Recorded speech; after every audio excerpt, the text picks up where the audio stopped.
welcome back to the garage. I hope everybody had a great season. Today is March 14th, Sunday. Daylight savings just went by. Just moved the clocks up by an hour. Everybody had to get out of bed an hour earlier today, so hope you guys are having a good day.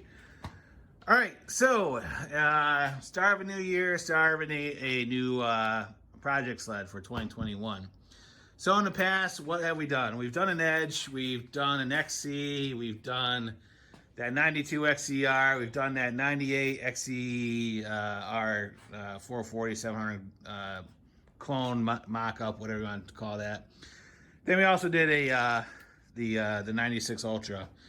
I'm sure I'm missing a couple more, but so for this year, we're doing another Polaris Sled. I was thinking about doing something else, but I figured this would be actually some good content for the channel. I was thinking about doing something maybe a little bit newer, like an IQ or something like that, but I kind of said, no, we're not going to do something like that because they're too new. There's really not that much interest in those yet. So why don't we stick with the older Polaris sleds? And so we've done a lot of wedge sleds, and so this year we're going to do a Gen 2. So this is a 2001 XCR 800. It's got about 5,500 miles on it, right? So in this year, it came with the option of the adjustable on the fly shock, and that shock had various degrees of success depending on what you read. Also has the electric fuel gauge, has reverse. But why don't we do a quick walk around of the sled just to give you an idea of the current state. For the most part, it's in good shape. The seat has no tears, no rips, no signs of real cracking or anything like that. Tunnel's in good shape. It's a studded 121. Like I said, it does have reverse, no footwell damage. There's some damage on the cowl closeout panel right there. It is cracked, so we're gonna work on replacing that. It has a replacement hood on it, plastic skis, Fox shocks, all the trailing arms are good shape. The belly pan's in good shape. There's no cracks or dents or tears or anything like that. The bumper's in good shape. So as we come around on the other side, this side's in pretty good shape. Again, belly pan's in good condition and no tears or cracks or anything on the seat or anything else. Why don't we talk about how this sled came into my possession? First and foremost, completely transparent. This is not my sled. This is my buddy's sled. He picked it up as part of a package in late October, November of 2020. And it was part of a package deal. It came with a trailer and another sled. Both sleds were non-runners, and I was first introduced to this sled up in November, and we got it running up during November break. And essentially, it was just fuel issues, like everything else, rotted fuel lines, pickup lines, flooding out carbs. So we went ahead and basically got it running, and then the fate of this sled was kind of in limbo as far as what was going to happen to it. Because, again, it was at the beginning of the season, and the first thought is, you know, he's just going to flip it and send it down the road and just get it running. And, but then at the time, we were actually parting out. Let me get back over here. We were actually parting out another sled. It happened to be a Gen 2. And so we parted out that Gen 2, and then we started kicking around. I said, you know what?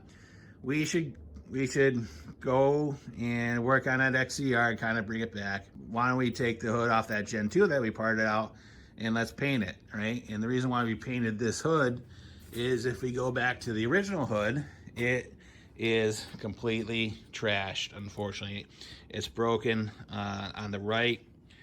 The gauge panel, whatever you want to call it, that's also broken pretty much all the way around, so that needs to be replaced. And it's also broken on the other side all the way down, right? So there's really no saving this hood, unfortunately.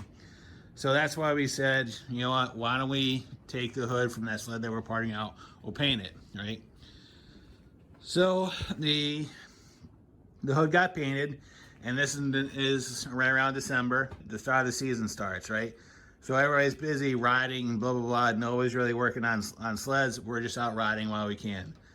So this sled is just collecting dust, and then we're going back and forth. And he goes, you know what? Why don't we just part it out? And I said, nope, absolutely not. We're not parting it out. We are going to finish this thing, and we're going to bring it back and bring it back where it needs to be. These sleds are too unique to kind of give up on. You don't see that many of them for sale. Typically up in the Northeast, we only see 2 or 3 for sale over the course of the season. And, you know, this sled was not far enough gone to constitute it being parted out. So I told him, said, nope, we're not parting it out. Matter of fact, I'm coming, I'm taking it. I'm taking that hood, and we're gonna finish this thing, right? So with that being said, what we're gonna do is we're gonna go through it just like we normally do on all the other stuff. We'll drop the skid, rebuild the skid, pull the engine out, clean everything out, address any issues that we may have, and go from there. So, but I told him, I go, if we're gonna go down the road of bringing this thing back, right? And because we have to do something with the graphics, why don't we take this opportunity to make this sled something unique and make it pop and go from there, you know? Because if we're replacing the hood and painting the hood and the graphics, we can't get OEM graphics, right? Let's get that out of the way right now. OEM graphics are not available, right? So if you have to repop them, why don't we go with something unique and different and give this sled some identity, right? And so what we're gonna do is we're gonna go with a theme that Polaris is actually using on some of their newer sleds, right? Because I'll be honest with you, the graphics on the 2001, I really never cared for them. I always thought they were kind of off the way it was.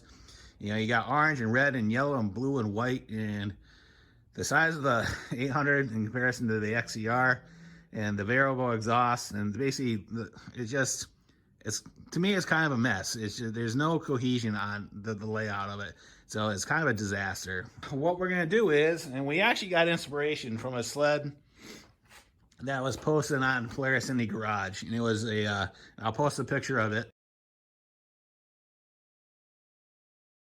So if you look at that picture, it's an Indy Storm 800 with a black hood and ghosted out graphics. And they're matte graphics on a black hood.